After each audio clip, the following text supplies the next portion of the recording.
All right. Good morning, everybody. Thank you so much for joining us. I'm Lynn O'Hara from National History Day, and I'm excited to be joined by my colleagues. I've got Katie Munn from the National Archives and Records Administration. Katie and I have worked together since I've been at History Day in various capacities, and I'm so excited that she's going to share a lot of the distance learning opportunities and amazing primary sources that come out of NARA, or the National Archives. Two of my NHD colleagues are also here. Ashley DeBraccio is going to be in charge of the question box, so please get access to that question box if you're using a desktop or laptop. Put your questions in. We're going to do this like we've been doing it. We're only going to talk for about 20 minutes or so, and then we're going to answer as many as we can. So throw them out there. We'll try to find as many answers as we can, and if we can't, we'll try to look them up and get back to you after the fact. And if we've missed one from a previous one and it's still burning in your head, put it in there. If you're watching on your phone or on a tablet, you may not have access to a question box. That's okay. Just go ahead to Twitter. Rick's going to keep an eye on that. Use the hashtag NHD2020. You can throw a comment or a question out, and he'll report those back during the Q&A time. So let's go ahead and get started today. We're going to focus on the idea today of looking at primary sources and looking at them from a distance, because I think a lot of the strategies that we have in our heads for dealing with primary sources involve us being there, right? So either you print it out and you put it in front of your students and we're writing and drawing on them and color coding on them, or you're projecting it up on a whiteboard or a smartboard and marking it up and helping students really get beyond the surface level understanding of, okay, this is a political cartoon about Andrew Jackson, to understanding the meaning and the nuances and the symbolism and the points of view. And I think, obviously as you're making this transition, we want you to keep primary sources to be part of the game. A couple kind of general things to keep in mind. Don't forget that primary sources need secondary source support. So make sure you're backing them up. Students have to have the context. Maybe it's a short reading or an article, a clip of a documentary. There's all kinds of stuff on YouTube, just saying, look. Also, I think it's important to remember, focus on quality over quantity. If you're like me as a teacher and you had your own primary source reader and you'd work your kids through all of them throughout the course of the year, it's probably not going to happen, but pick the best, pick the most interesting or unique ones. And, have a little bit of fun with it. Don't be afraid to. So I'm going to start off talking about 5 ideas or 5 strategies that hopefully you can use or adapt for your classroom. And then I'm going to pass it off to Katie, who's going to talk about specific resources available through NARA. All right. So I like the number 5. I don't know why. So I think there's a couple things. I think whenever possible, let your students find or select the primary source. So if you have older or more advanced students, give them some parameters. Give them a criteria. Tell them to go and find the document or the source that they want to analyze. Now, maybe your students aren't quite there or don't quite have the search strategies. So maybe you come up with 5 and let the class vote on which one they want to do.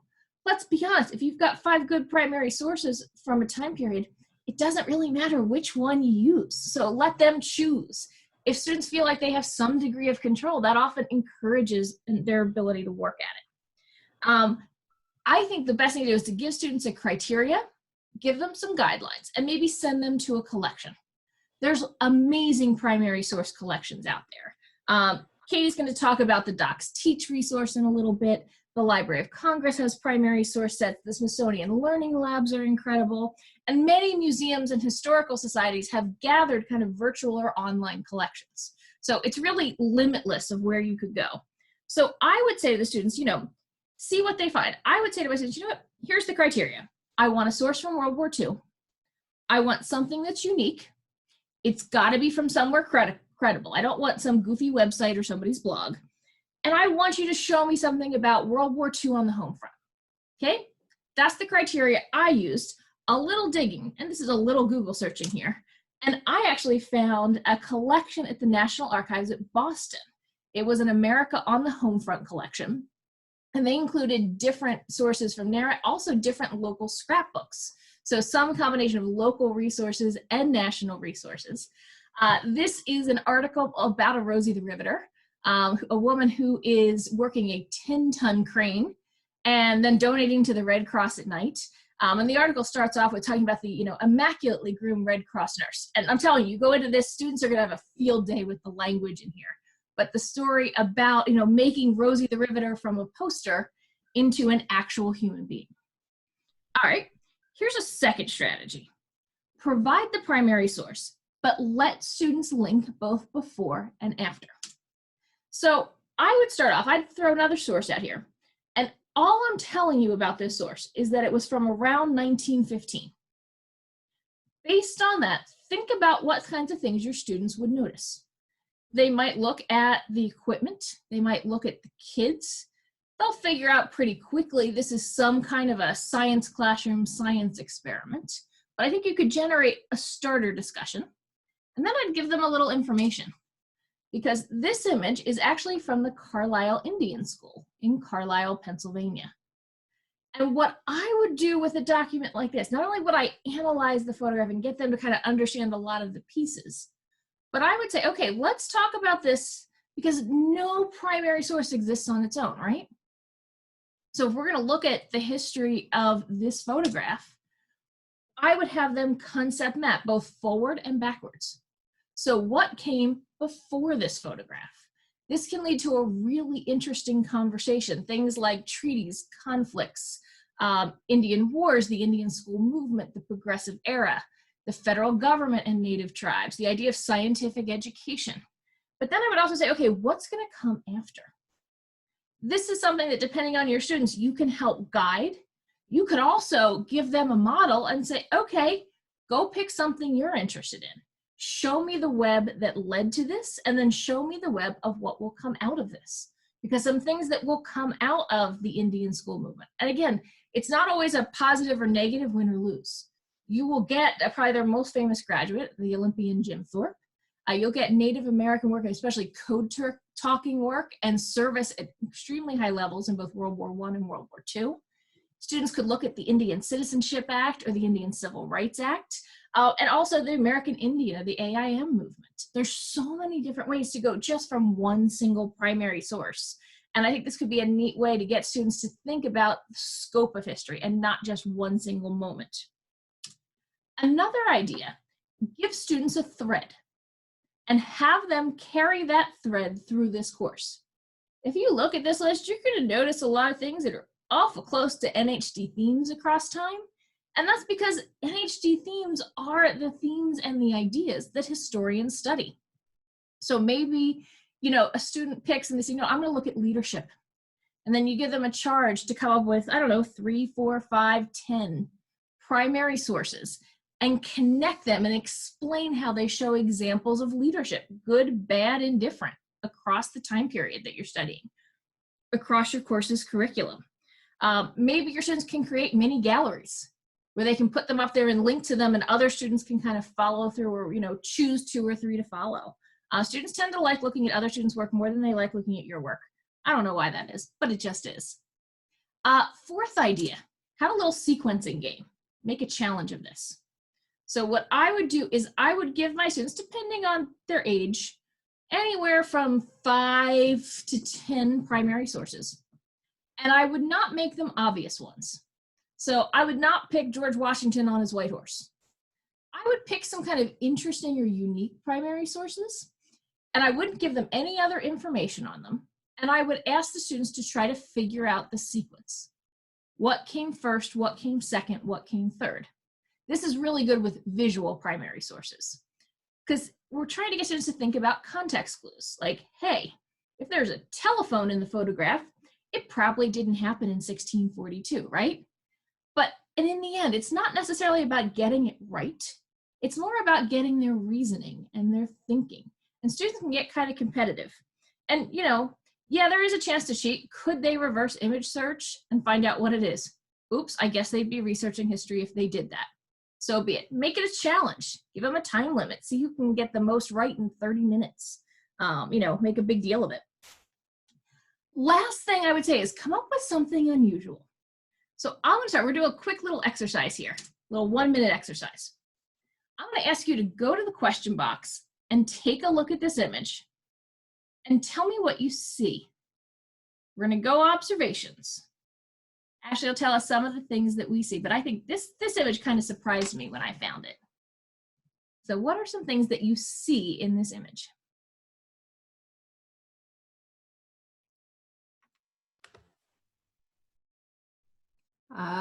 Construction of a canal, cranes, shipwreck recovery. Getting a lot of answers on construction. Mm-hmm. All agree on that. What else do we see in the picture? Look closely. Kate says it's Cuba. So she knows something over here.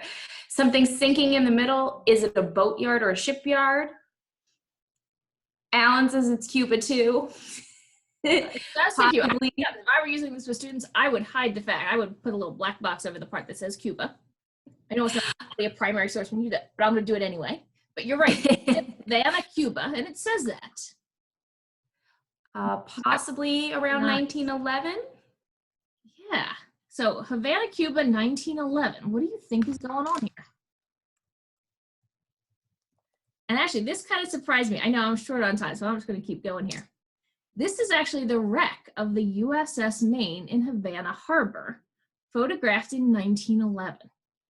And that kind of surprised me when I found it, because I had my first thought was, well, wait, I've seen the mast of the Maine, because that's at Arlington National Cemetery. It's behind the Tomb of the Unknown Soldier, along with the memorial to those who were lost in the explosion aboard the Maine. But I thought, well, wait a second, you mean the ship wasn't picked up from the harbor? But then I thought about it and went, you know what? We didn't have the technology in 1941 to get our ships off the bottom of Honolulu Harbor and Pearl Harbor. So this is the kind of thing. And honestly, NARA has thousands upon thousands of digitized images and artifacts that you could start. And I would just put this up and then lead a discussion.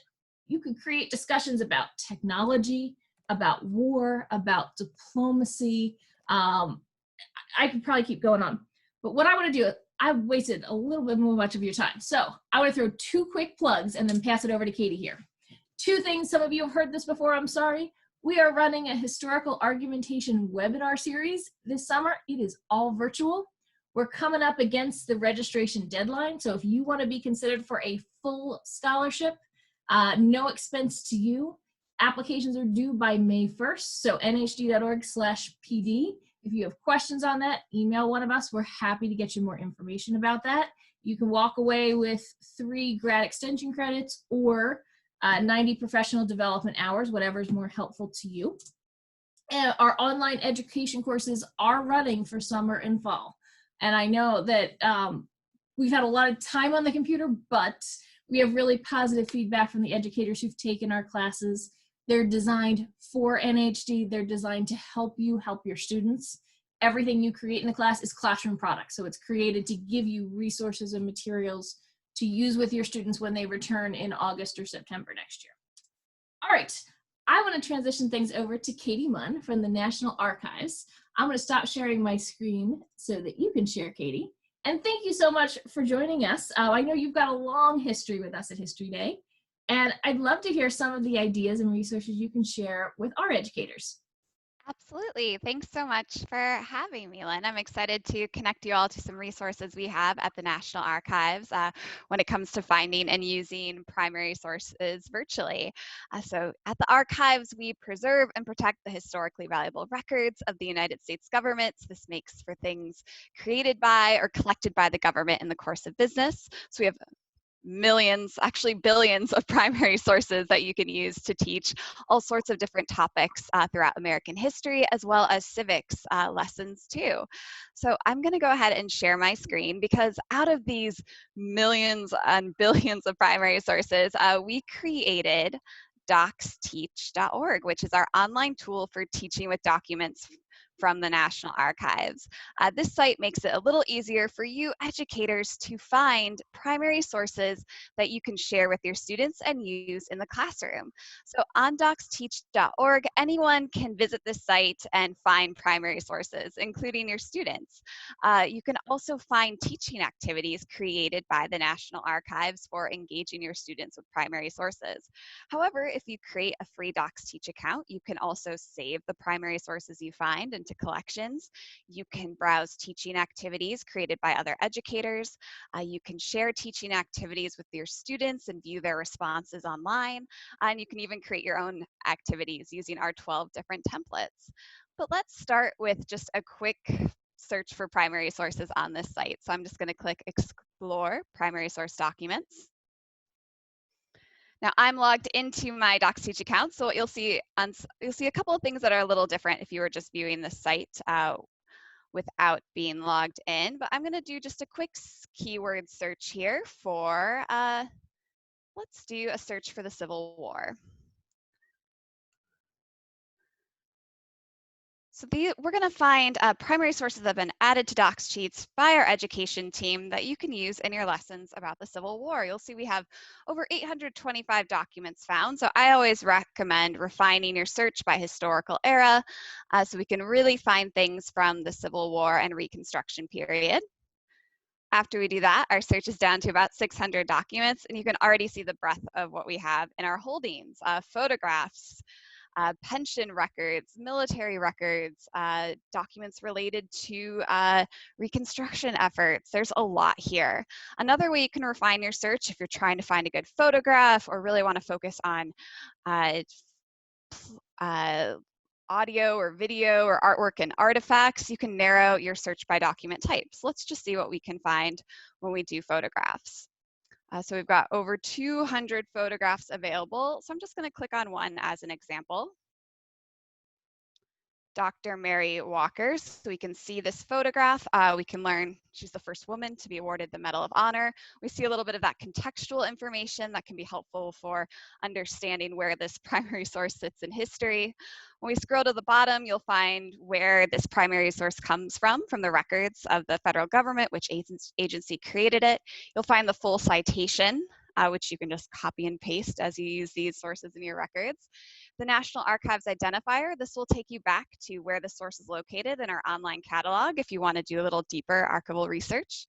You'll also find notes about rights. Most of our items are going to be in the public domain. If there are any exceptions to that, it'll be noted at the bottom of the page. If we scroll back to the top, we can really zoom in, take a good look at the source. We also find some options for sharing the source. You can download the image file to share with your students in whichever way works best for you. You can print this page. The star button will save it and you can create a folder and access it later. Or you can add it directly to a teaching activity if you want to start to build some analysis activities around this particular photo. To find activities that you save, you just go to Menu, My Account, My Documents, and you'll find your documents on this page. Now, I've saved quite a few documents here and arranged them into folders. You can even share the links to the folders directly with your students if you want students to look at a group of primary sources. Some of my favorite documents, I pulled up a couple here, are actually letters to the president or petitions to Congress. These are great documents to find examples of people participating, exercising civic responsibility, contacting their elected officials about issues that they care about. For example, I found 3 different letters to President Eisenhower, one regarding Elvis Presley, from a group of young women worried that he would have to get his hair cut should he be drafted into the Army. A letter from Cheryl Byland with an idea for a new flag with the addition of the 49th state, and a letter to the president from 12-year-old Marilyn in favor of school integration. So we can really find examples of students participating in this process and exercising their right to petition the government, which can lend itself well to a nice extension activity of students drafting their own petitions about issues important to them or their community. For many of our textual records, you'll also find transcriptions available as we add them to more and more of our primary sources to help with that cursive reading. Well, once you've found primary sources or your students have found primary sources, there's so many ways you can engage students with them. But on Docsteach, we've actually created 12 different activity tools that you can use to engage your students in historical thinking, practice those historical analysis skills. Each of these activities emphasizes different skills. So we have a lot of great activities that focus analyzing images, like zooming in or cropping on a particular part of an image, comparing and contrasting multiple documents using the spotlight tool to spotlight different parts of a document. We've got tools that will help students find a sequence among several documents, tools that will allow students to analyze different primary sources and place them on a scale to see which source they think supports which historical interpretation. There are a lot of great tools here. And if we click on one of these tools, you can learn a little bit more about what this tool is designed to do, the learning objectives for it, and then also some instructions on how to create your own version. But if you just want to start by searching to see what types of tools are out there for your particular topics, we can go ahead and click from the homepage, discover activities you can teach with. And here we can refine our search by historical era, by grade level, by thinking skill or activity type, or you can just do a search for a keyword search. So we'll go ahead and let's do the Vietnam War. There's one I wanted to highlight here. So you'll start by seeing tools created by National Archives educators, and then you'll be able, as you continue to scroll, you'll find tools created by teachers that have been published to Docsteach.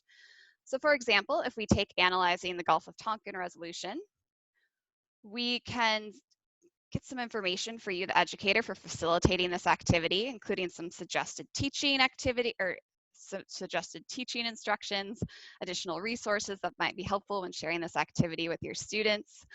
You can save this activity, you can print this activity, or even save it as a PDF if you want to share it with your students that way.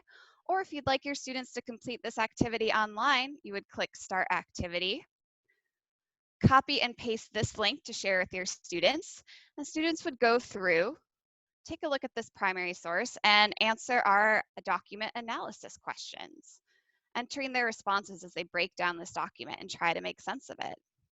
At the end, there's usually a when you're done question, which provides some overarching questions to think about how we can connect this document to the lesson students are studying or other big themes from history. And students could submit their responses for you to view online by entering their name, your email address associated with the account, and then send the response for you to view online. Then to view your students' responses, you would click Menu, My Account, My Students' Responses, and find them there. Many of these activities, especially the image analysis ones, also would work if you're meeting with your students virtually. You could do the activity by sharing your screen and leading it that way, or again, sharing the printed version of this activity with your students. Another resource we have for primary source analysis can be found under Resources, Document Analysis, and here you'll find these same questions we just saw for the Tonkin Gulf resolution activity available as worksheets. We have two different sets of worksheets, one for novice or younger students and one for intermediate or secondary students. These worksheets include those same sets of questions used to help students practice skills for analyzing documents, to get into the habit of breaking these documents down and making meaning from them.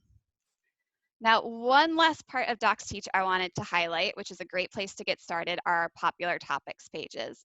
These are pages we've put together of curated collections of primary sources and teaching activities to help your students dive into different topics you might be approaching in your classroom. We always have a National History Day themed page, and another one I wanted to highlight is our women's rights page.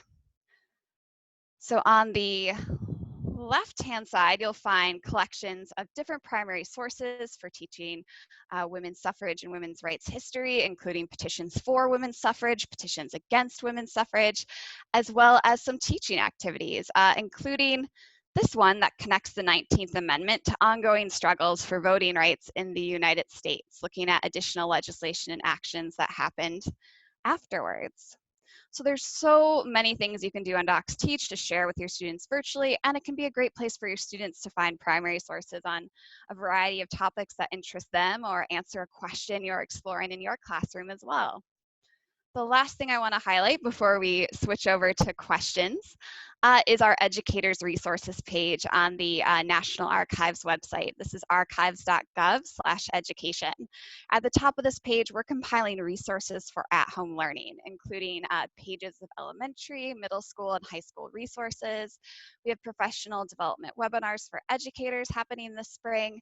We're also working with our colleagues at the presidential libraries, which are a part of the National Archives, to offer distance learning programs at set dates and times at all age levels. So you're welcome to check out our lineup and sign up for have your students sign up for these programs as we dive into all sorts of great topics throughout history and bring in some primary sources from the National Archives.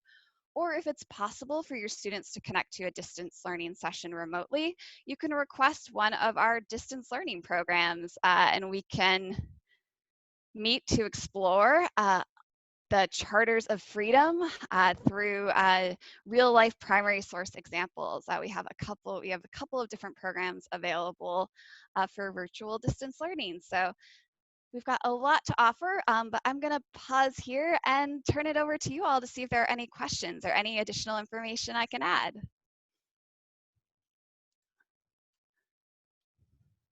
All right, thank you so much, Katie. That's really helpful. We've been talking a lot in this series about, let's not reinvent the wheel here. Let's take these amazing activities, cherry pick out the ones that are used to. And if you're teaching U.S. history, NARA's got something that can be helpful to you and your students. All right, real quick, we're going to shift to Q&A here. One note that I didn't say at the beginning, please don't raise your hand. We can see it, but it doesn't help us. Go to that Q&A box, put your question in. It's kind of like play Stump Us now. I want to get a good question. So hopefully we can throw some ideas your way. So Ashley, what have you got for us in the box? I'm assuming that they're actively typing away at this moment. We have a lot of comments about loving the online distance learning options that are available from NARA, but no questions yet. So type those into the Q&A for us. One thing that I've noticed and that I really like about the NARA stuff is they're really good at scaling it. They have stuff, God bless them, for preschool, like K1, 2, which I don't know how in the world anybody teaches that. I have a niece that age, I don't understand it, but that they're really good about saying, this is for younger learners, this is for elementary, this is for high school. Because I know sometimes if you do a live online learning as a teacher, you're nervous because you do some that you think are going to be advanced and they're like, oh, we're asking 6th grade level questions. But the team at NARA, the ed team and the teachers that they work with are really good about saying, okay, this is our target, this is what we do really well, and this topic goes well for these ages. So I would definitely, that's a shout out I'll give to them, because I think they do a nice job with that. And I've seen and jumped in on some of their sessions. And they're also, the ed specialists are awesome with helping NHD students. All right, we have a question. All right, let's go. Any ideas for specific primary sources to provide students in the midst of a Holocaust unit and their high school juniors? Okay. Yeah, well, we actually, and then I'll pop in from there. Sure, so we have some really interesting primary sources related to teaching the Holocaust. If you just do a quick search on Docsteach, you'll find you'll find primary sources from a couple of different places, including, let's see, actually, Lynn, is it okay if I share my screen again? Share away. Great, so I'll show you some of the things we can find when we do these records. A lot of our records have to do with the War Refugee Board and immigration restrictions during the Holocaust. We actually have a couple of teaching activities we've developed to unpack this topic as well. So I'm just going to go ahead and share my screen again to give you an idea of what's available. So we've got State Department memos related to halting immigration. We have records related to Holocaust victims. We have records related to the trials after the war. So there's a lot of primary sources from just the US government to explore this topic. I'll also point out a couple of the teaching activities. So I'm just going to switch over and pull these activities up. Great, yeah, so there's the case of the SS Kwanzaa and European war refugees, which has to do with this the refugee crisis during the war, and they'll learn about different government policies in place. And this one has a nice connection to the United States Holocaust Memorials Museum online exhibit as well. So those are just a couple of places you could start by finding records related to the Holocaust at the National Archives. Absolutely. And remember, every organization is going to have slightly different records because, like Katie said earlier, their job is to preserve the permanently valuable records of the federal government. But I would also say pair that, go to the U.S. Holocaust Memorial Museum.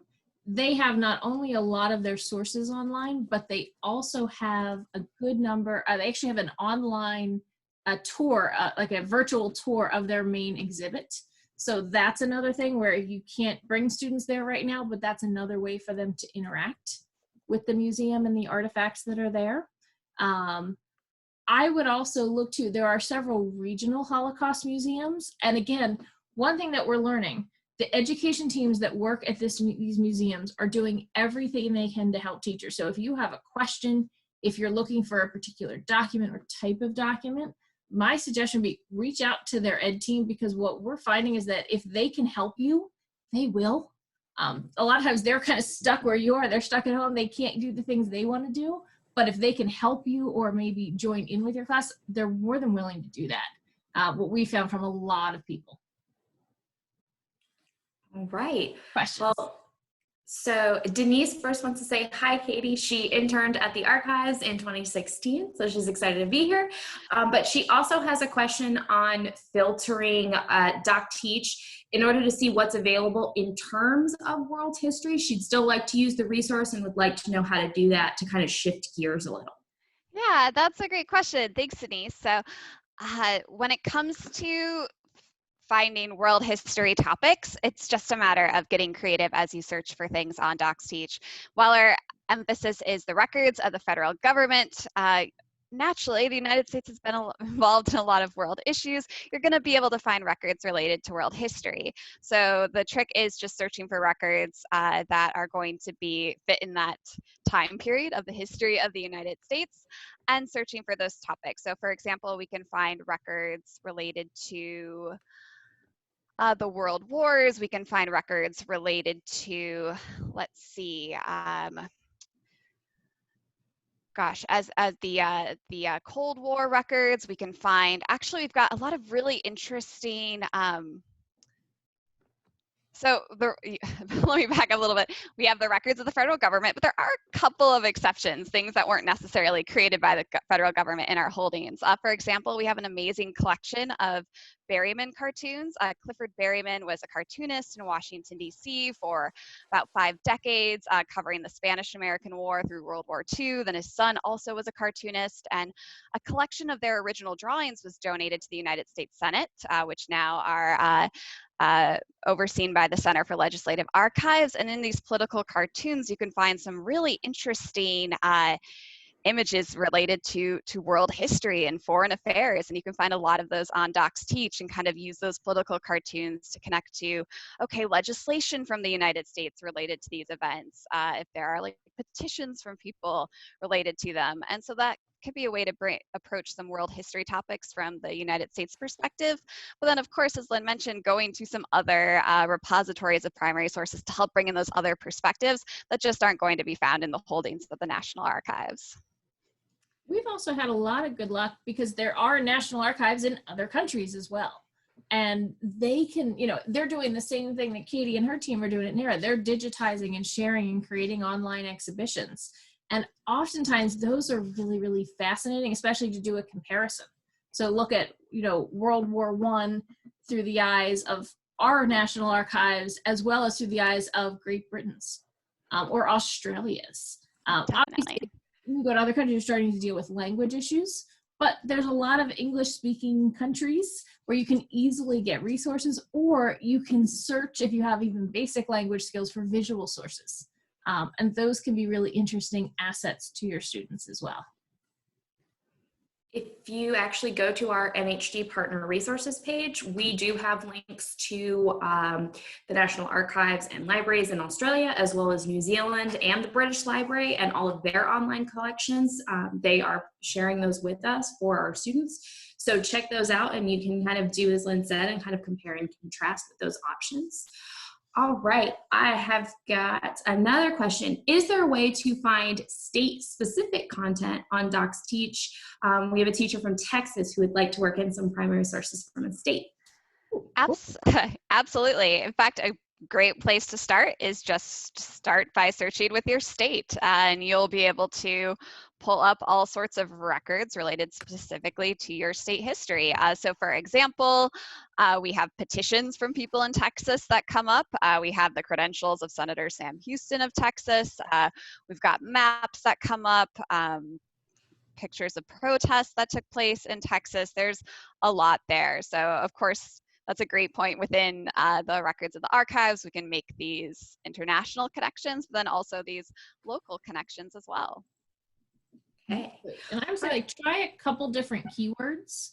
You know, try Texas and something else.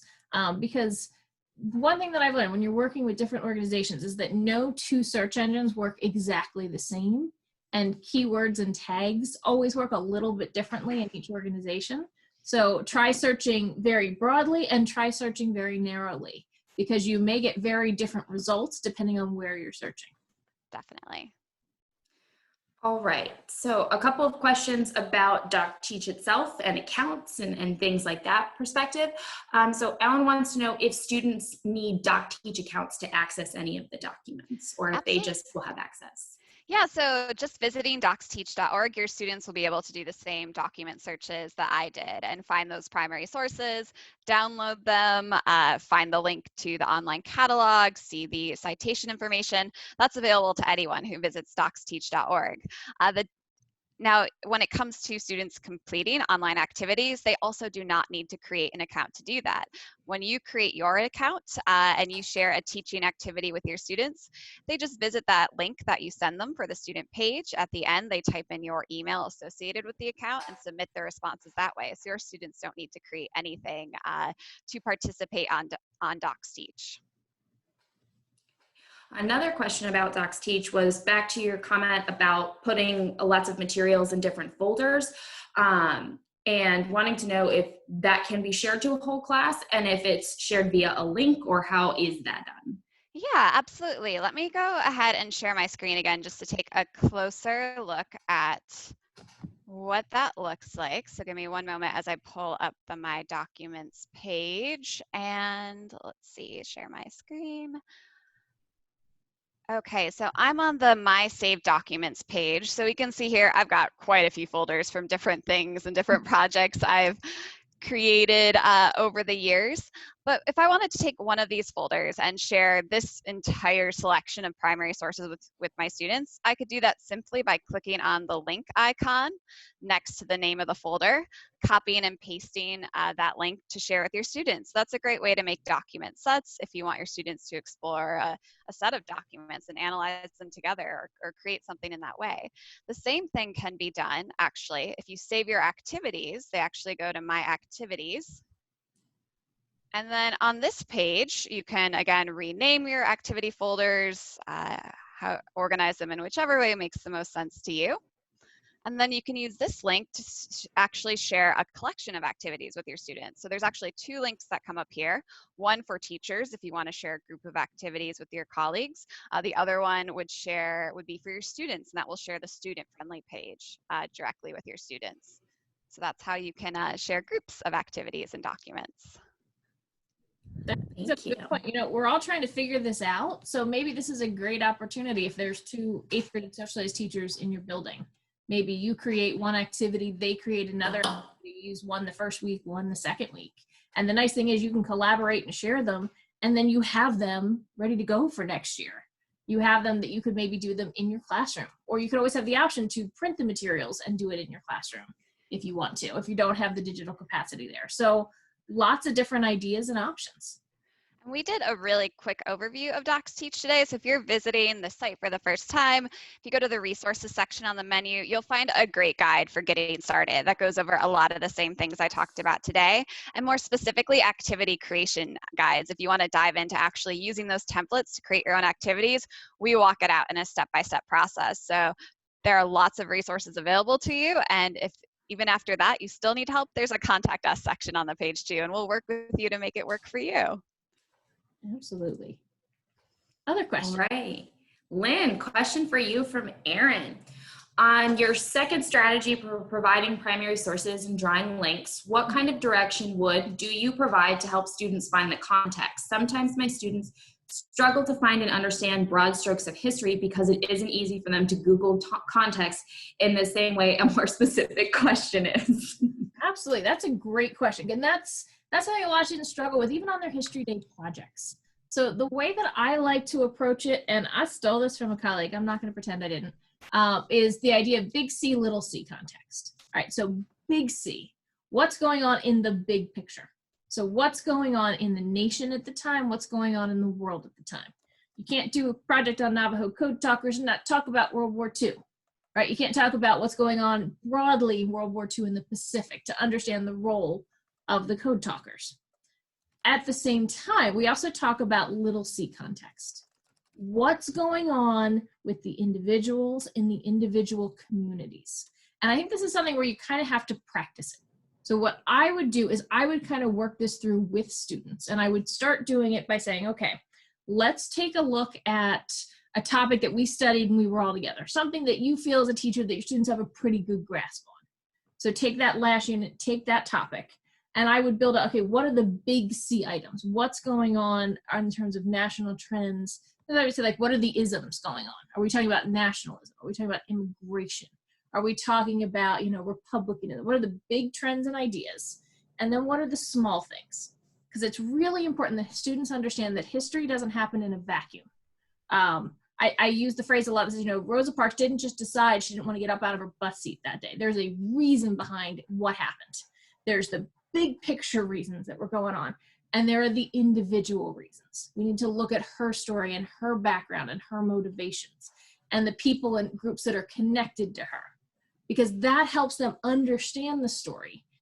They can put it into the context of both smaller trends in the local community and larger trends in the nation and in the world. So I would start with really well. And then I would say, okay, now let's build into what we're studying right now. Let's do the same thing. And this is something where students just need a little bit of practice with it. What I have found is that once you do this maybe 2 or 3 times, students will really start picking up on it. And I think this is one of those things that just has to kind of pop into a class every, 3 to 4 weeks. I have a real simple graphic organizer. We'll put that up on the Teaching History Virtually page. I'll dig that out of my files. And we'll look at that and throw that in there as well as something that might help you that you could use and just literally apply whatever topic you need. It also is a tool students could use with their History Day project. Okay, now that you've done your research, let's set it in context. And if you don't know a whole lot about what's going on in the nation and the world, then we've got to read another secondary source. If you're not sure about what's going on in the local community around that event, let's do a little more digging there. Because Dr. Gordon is famous for saying, no context, no contest, that you need the context in order to set your project and really set it up for success. All right. Next question from Louise. She teaches 6th grade civics. She says, what is the best place, Katie, on this fantastic website for the 6th grade level in early American history? Awesome. Let's see, there are a couple of ways we can find 6th grade level early American history. So a great way to get started is to, again, if we go to discover activities we can teach with, do a quick refine by historical era. Let's do Revolution in the New Nation. And then let's also refine by grade level and focus on middle school. And then we can see a bunch of different activities from this time period that are going to be geared to a middle school level, looking at a lot of different types of primary sources, from the voting record of the United States Constitution to whether or not to sign the Declaration of Independence, comparing two different versions of the preamble. We the people of the individual states versus we the people of the United States. There are a lot of different resources for teaching this time period for middle school students. Another thing too is as you look at Docsteach activities, they're oftentimes tagged, right? They're tagged middle school, high school, upper elementary level. That being said, there may be an upper elementary level that will work for your 6th grade students. So it's worth doing a search that way too, to see if one of these activities with a modification or two will also work for you. And then for civics, I'll just point out our popular topics page, the Constitution. We also have one on rights in America. This is where we're actually going to be able to browse primary sources related to the big ideas of the Constitution. So we've tagged primary sources that relate to the idea of checks and balances, federalism, the roles of the different branches, civic responsibilities. This can be a way to take some of those big civics ideas and then find real life examples of what they look like in American history, as well as some great activities for teaching those topics as well. All right. Well, I know Lynn is going to love this next question from Lois. She said, when we left for this virus vacation, my students were crazy for military history and battles. What are your suggestions for the Korean War? Resources or reliable websites? Oh, that's a really good question. Korean War, honestly, the depth of research is a little tougher to find in a lot of cases. It doesn't have a big museum the way that World War I or World War II has. I think places that I've got in terms of doing research, the National Archives has a good bit online. So that's definitely a place that I would spend some time, especially they have a lot of great photographs that we've used in different research. If you're looking for the story of some individual stories, because I think sometimes students they get caught up in the battles, but they don't necessarily pay as much attention to the stories of the men and women who fought those battles. If you go to nhdsilentheroes.org, this is a page that we've been working on quietly and kind of quietly building. You can filter, you can go into our gallery and filter by conflict. And we have one for the Korean War and the stories of 9 individuals who served and died in the war. And they really are some remarkable stories, along with eulogies by teachers. These are all individuals who died and are buried or memorialized at the National Memorial Cemetery of the Pacific in Honolulu, Hawaii. So those might be ways to help them connect individual stories. So it's not just the Battle of the Chosin Reservoir, but it's the actual people who were on the ground there. There is also opening a brand new museum of the United States Army in Virginia. I think they were planned to be, they're kind of in a soft open phase, but they've been digitizing and put a lot of educational resources online as well. So those would be 3 places that I would send you in terms of getting started.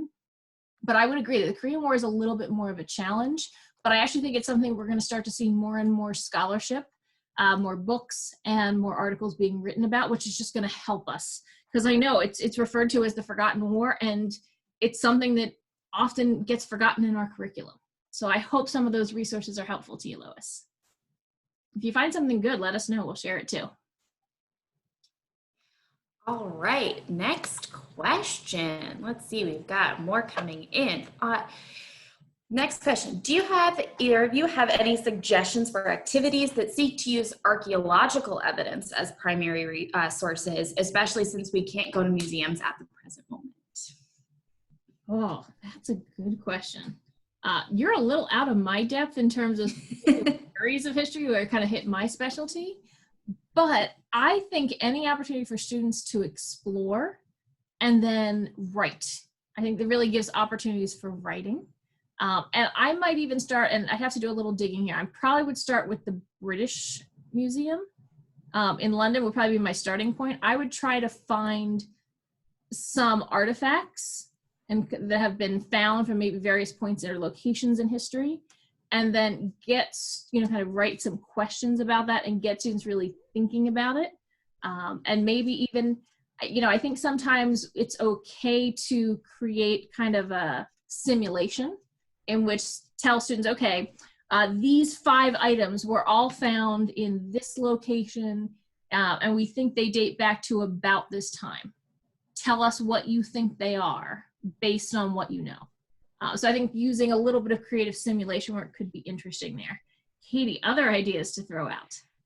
Yeah, that's a great question. We do have a version of our document analysis worksheet for younger and secondary learners are specifically geared for analyzing an artifact. So that can provide some good questions to apply to artifacts you might find, if not, in the National Archives holdings appropriate for your lesson. You can use those same questions as you look at artifacts from other sources. So you can check out those questions on the document analysis section of Docsteach and also on the National Archives website. I also recommend going ahead and checking out the National Museum of Natural History, since they do have a large number of anthropologists and archaeologists over there, and the Smithsonian is doing open office hours, and they are part of that, and they have started putting distance learning materials on their specific webpage as well. I would also check out, if you're looking for stuff on the US side, both Historic Jamestown and Colonial Williamsburg have done their own historic stuff in terms of archaeological digs, both for adults and kids, and they've started taking a lot of their materials and putting them up on their teacher resources pages. And I know that Historic Jamestown have photos of a lot of the stuff that they have found during their digs. So those are other options to take a look at and may get you kind of on that path that you're looking for. All right. Some more questions.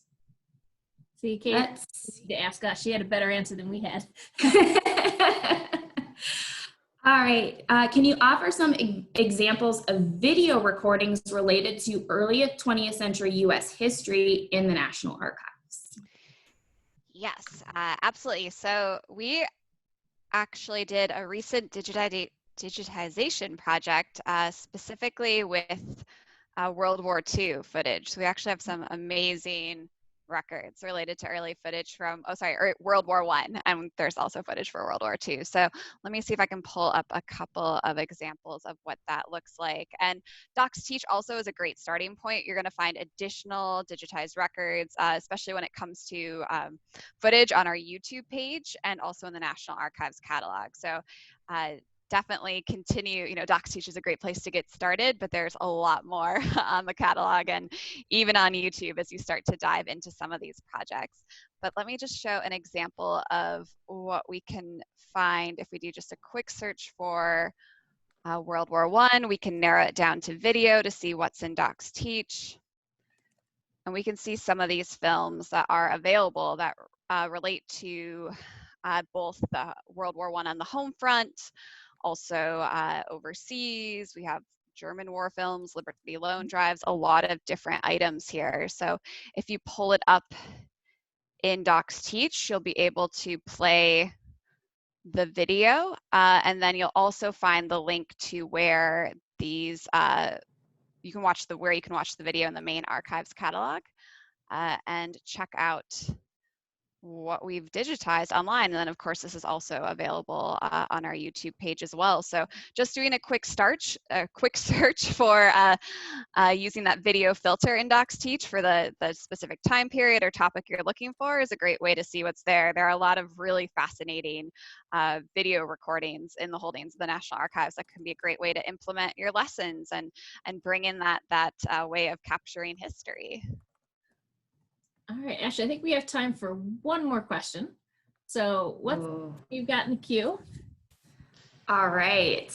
I'm gonna flip today this one on this head and say, obviously this is a great resource for American history and for her NHG or his NHG students, but he or she primarily teaches middle school world history with a main focus on ancient civilizations, Middle Ages, and the Renaissance. So we're really taking it in a different direction now. Any ideas or best resources, archives for that part of our common history to match inquiry? Absolutely. Well, when I taught 6th and 7th grade, that's what I taught. Honestly, my go-to for a lot of things is the Avalon Project at Yale. They've done a wonderful job of getting lots of different sources from across world history, particularly focusing on medieval and ancient history. It's when you're working with middle schoolers, a lot of the primary sources do need adaptations or modifications to help them. And that's okay. I think sometimes we get very scared because truly from a pure historian point of view, if you're a grad student going for your PhD in history, you're right. We can't annotate it and make some of the words simpler to make sure you understand it. But I'm of the belief that if you really want 7th graders to learn, they have to understand first. And if you've got to adapt or change some of the words or add some little captions to help them see what words meant or what they're talking about or providing a visual to go with it, I think there's nothing wrong with that. So Avalon Project is kind of my go-to. Other suggestions that the group can toss out for this teacher? Got any? I am seeing a lot of really great suggestions to other questions we've had. So please, we love teacher recommendations. Toss them in there. And do so. I kind of also have one last question if we have time for it, Lynn. That's a little bit different as well, while everyone's adding in their other answers. Janie Adams said, how can historical societies that partner with NHD state affiliates promote primary sources materials that they have locally or nationally? That's a really great question. The best thing that we have found is kind of a starting point is to create a landing page on your website that helps students and teachers know, first off, what you have, what kinds of topics you can support, and how students can access. So for example, is it available digitally? Can they schedule an appointment to come see it? Are there open library hours at some point, maybe on a Saturday morning or one afternoon a week where they could come in to access them? I would also encourage anyone at a local historical society to connect with your regional or affiliate NHD coordinator. By connecting with them, not only are you able to kind of share out your link and your resources, but help engage in the program. So that coordinator might be able to help you do things like connect with local teachers. When I was in the classroom, I was lucky enough to have the archivist from the local historical society, and she would come into my classroom one day in the fall, and she would throw out local history ideas. And she would actually bring some artifacts from the local museum. And she would say, okay, well, you've heard of this, but did you hear what happened in our town? And she would bring out a broadside or a poster, and that was really interesting. And what I learned was that while not every student would pick a local history topic, some would be inspired and do so. And what I also found is that it helps students ask different questions. So then when we were talking about other units of study, they wanted to know more about how it worked in our town or our county or our state. And it was great for me as a teacher because while I didn't always know their answers, I knew the person to email or to call to help me find the answers. And that really helped me develop a kind of a source of knowledge that I could then use to tag in different things like, for example, the land that the high school was built on during the Civil War was a parade ground. So it was places where the local troops would amass, they would train and drill and camp out before they would go south and go into the war. So that was really interesting, and it helped my students have a real connection. I also might have thrown in a ghost story or two. They didn't have to be real all the time. But that's what makes history fun, right? All right. Well, I think we're going to wrap at this point because we're pushing on our hour. But I want to say a huge thank you to Katie Munn from the National Archives for joining us today, and from Rick and Ashley from the NHD team. We're really enjoying this series. I want to just give you a heads up of 3 things that are coming up. First off, our landing page, nhd.org/THV. You can go on there today. You can sign up. We're going to meet again actually on Friday. We're going to be talking about end of the year assessments with the National Endowment for the Humanities. And I'm announcing our next 2 in the series. These we'll put them up and add the registration links on the page. Don't worry about trying to copy everything down. Just do nhd.org/THV. So we'll meet Friday with the NEH. Next Wednesday, we're going to meet with the White House Historical Association. And we're going to talk about delivering and assessing new content, like how in the world do you know what your students are learning when you can't look them in the eye and see their face as you deliver your content. And then the following Friday on the 24th, we're going to work with Jen Rydell. She's the teacher in residence at the Library of Congress. And we're going to focus for the hour specifically on exceptional learners. So working with students with various disabilities or learning challenges. And then we're also going to talk about working with gifted and talented students. Those are two groups of students who it's always a challenge to work with in a classroom. And I think it's an even bigger challenge now that they're not in your classroom. So we're going to talk about tips and strategies and resources through the library that might help you as you try to help and work with these students. All right. Thank you so much, everybody. I'm going to pause our recording here, but have a wonderful day. Good luck teaching. Remember, be flexible with your students, be kind to yourselves, and have a wonderful day.